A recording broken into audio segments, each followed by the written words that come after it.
Assalamu alaikum students. Today we are going to discuss the types of bonds. Students, it's depend upon the ability of an atom to lose or gain or share electrons. Bond की nature जो है वो depend करती है किसी उसकी type पर कि वहाँ पर क्या हो रही है, शेयरिंग हो रही है, कुछ चीज़ लूज़ हो रही है, इलेक्ट्रॉन या गेन हो रहे हैं।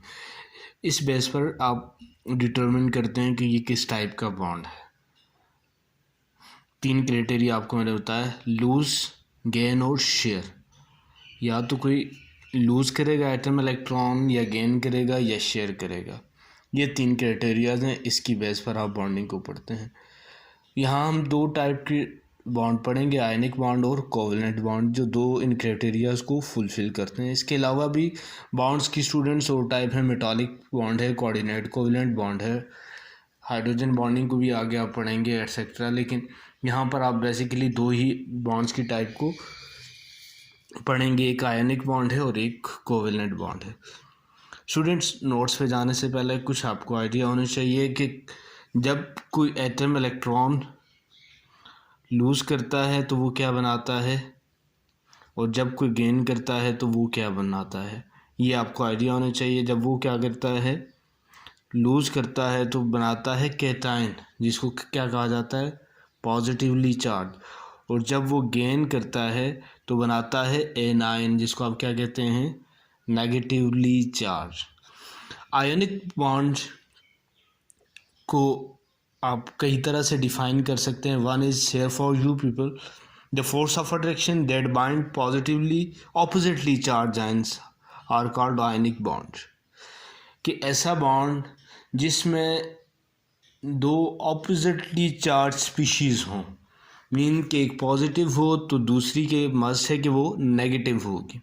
इसको स्टूडेंट्स आप एक और तरह से भी ऐसे डिफाइन कर सकते हैं कि the bond which is formed by the complete transference of electron from the outermost shell of one atom to the outermost shell of the another atom. कि एक एटम के आउटर मोस्ट शेल से electron का दूसरे atom के outermost shell में transfer होना आपके पास क्या कहलाता है, आयोनिक बॉन्ड। स्टूडेंट्स, याद रखिएगा कि ionic bond is always between metal and non metal. ये एक टाइप के एटम्स में नहीं होता, बल्कि 2 हैं, मेटल्स और नॉन मेटल। बिकॉज मेटल क्या करते हैं, इलेक्ट्रॉन को लूज़ करते हैं, और जो बच्चों आपके पास नॉन मेटल्स हैं वो इलेक्ट्रॉन को गेन करते हैं, because they have tendency to gain electron to complete their outermost shell, right. इसलिए जो डोनेट करता है, जो देता है, वो क्या कहलाता है, कैटायन। जो लूज़ करता है वो क्या कहलाता है, कैटायन। और जो गेन करता है वो क्या बनाता है, एनायन।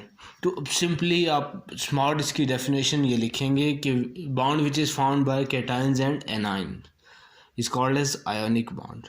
और ऐसे कंपाउंड्स जिनमें, ये एक चीज़ नोट्स में शायद मेरे से ऐड नहीं हुई, इसको देख लीजिएगा, ऐसे कंपाउंड जिनमें आयोनिक बॉन्ड होता है उनको आयोनिक कंपाउंड्स कहा जाता है। इसकी आगे आयोनिक कंपाउंड की प्रॉपर्टीज़ हैं बच्चों, वो आप अगले ग्रेड में पढ़ेंगे। एग्जांपल्स इसकी बहुत सारी हैं, sodium chloride, magnesium chloride, magnesium fluoride.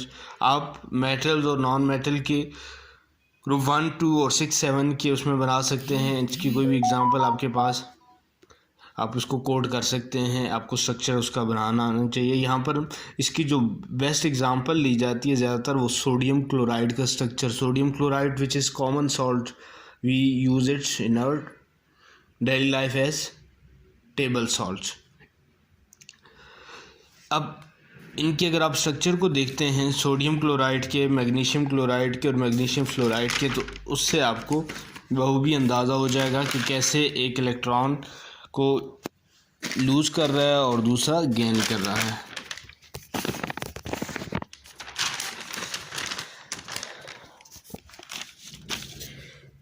यहाँ स्टूडेंट्स मैंने आपके लिए एक ही स्ट्रक्चर बनाया है इसकी एग्जांपल का, तो इसको थोड़ा क्लोजली देख लीजिएगा। सोडियम और क्लोरीन का मैंने स्ट्रक्चर।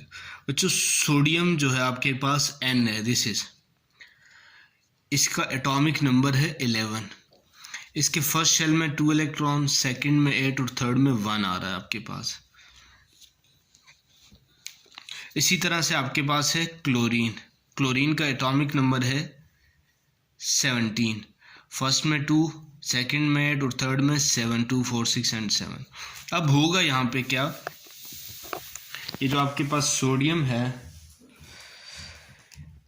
ये अपना आउटर इलेक्ट्रॉन जो है इसको लूज करेगी, और क्लोरीन जो है आपके पास इसका आउटर मोस्ट शेल कंप्लीट नहीं है, इसके 7 है, ये क्या करेगी यहाँ से एक को गेन कर लेगी। गेन करने के बाद अब सोडियम की आप नई इलेक्ट्रॉनिक कन्फिग्रेशन देखेंगे, फर्स्ट में 2 और सेकंड में 8, थर्ड इसका डिसअपीयर हो गया, इसने डोनेट कर दिया। इसी तरह से क्लोरीन को आप देखेंगे तो उसमें उसके फर्स्ट में 2, सेकंड में 8 और थर्ड में भी 8, क्योंकि एक उसने क्या कर लिया, सोडियम से भी ले लिया।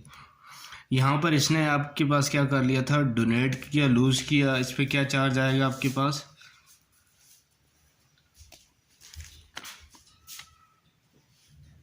पॉजिटिव, और ये आपके पास क्या होगा, नेगेटिव।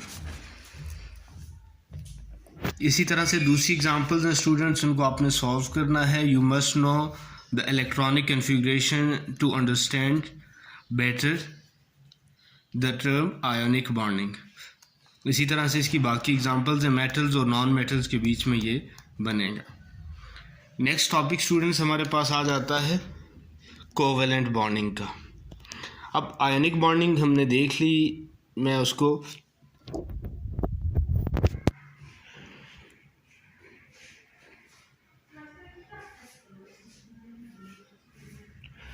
दूसरी हमारे पास आ जाता है covalent bonding. Students covalent bonding की तरफ जाने से पहले आयोनिक बॉन्डिंग को मैं एक दफ़ा रिपीट किए देता हूँ कि ऐसा बॉन्ड जो दो मेटल्स और नॉन मेटल्स के बीच में बनता है, एक एटम अपने इलेक्ट्रॉन लूज़ करता है और दूसरा गेन करता है।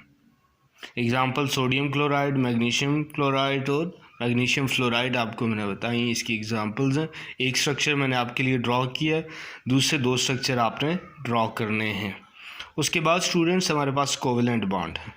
अब कुछ ऐसे कंपाउंड्स हैं, for example H2O, HCl etcetera, ये आयोनिक नहीं हैं क्योंकि यहाँ पर लॉस और गेन नहीं हुआ, यहाँ पर इलेक्ट्रॉन ना लूज़ किए और ना गेन किए। तो इनकी नेचर को डिस्कस करने के लिए हमें किसकी कोवेलेंट बॉन्ड की ज़रूरत पड़ी कि ये क्या है, क्या किस तरह से बनते हैं। तो HCl और H2O की नेचर को जब आप देखते हैं तो ये इसमें कितने दोनों के पास नॉन मेटल्स के इसमें बनते हैं। ये तो साबित क्या हुआ यहाँ से कि हमारे पास जो कोवेलेंट बॉन्ड है वो सिर्फ 2 नॉन मेटल्स के बीच में पाया जाता है, क्योंकि नॉन मेटल्स ही इलेक्ट्रॉन को शेयर करते हैं। डिफाइन कैसे करते हैं, bond which is formed by mutual sharing of electrons between 2 atoms, और ये 2 एटम हमेशा नॉन मेटल्स होंगे, नॉन मेटल्स शेयरिंग करेंगे। रीज़न क्या है, because they have high ionization energies and do not lose electron. जो आपके पास नॉन मेटल्स हैं उनकी ionization energy students usually high होती है, और इस वजह से वो इलेक्ट्रॉन को लूज़ नहीं करते। They share electrons with themself और with other non metals to form covalent bond. अब ये क्या करते हैं, अपने इलेक्ट्रॉन को शेयर करते हैं, या तो अपने एक ही जैसे ही सेम जो आपके पास एटम है वो शेयर करेंगे, या डिफरेंट अदर्स जो हैं उनके साथ वो शेयर कर लेंगे। टाइप्स इसकी आपके पास 3 आ जाती हैं, single covalent bond, double covalent bond और ट्रिपल कोवेलेंट बॉन्ड। अब सिंगल कोवेलेंट बॉन्ड स्टूडेंट वो होता है जिसमें कोई एक तरह के या डिफरेंट जो एटम है वो 1 इलेक्ट्रॉन पेयर मीन्स कि हर एक इलेक्ट्रॉन डोनेट करता है। डबल कोवेलेंट में क्या होता है, यहाँ पर 2 इलेक्ट्रॉन मीन्स के 2 पेयर ऑफ इलेक्ट्रॉन्स यहाँ पर डोनेट की जाती हैं।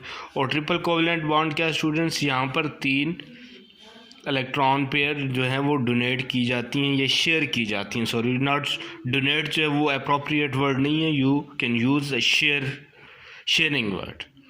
सिंगल जो कोवेलेंट बॉन्ड है स्टूडेंट्स उसको एक साइन से डोनेट किया जाएगा, डबल को 2 से और ट्रिपल को 3 से। सिंगल में यहाँ पे मैंने हाइड्रोजन को कोट किया है, डबल में ऑक्सीजन को, ऑक्सीजन क्योंकि ऑक्सीजन के आउटर मोस्ट शेल में 6 इलेक्ट्रॉन है, तो 2 ये और 2 यहाँ से 2 and 2 4 ये आपस में एक पेयरिंग बन जाएगी।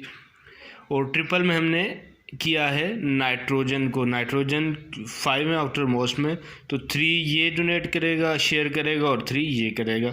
ये आपके पास इसका स्ट्रक्चर बन जाएगा N/N, यहाँ पर इसका 3 साइन बन गया। Okay, thank you.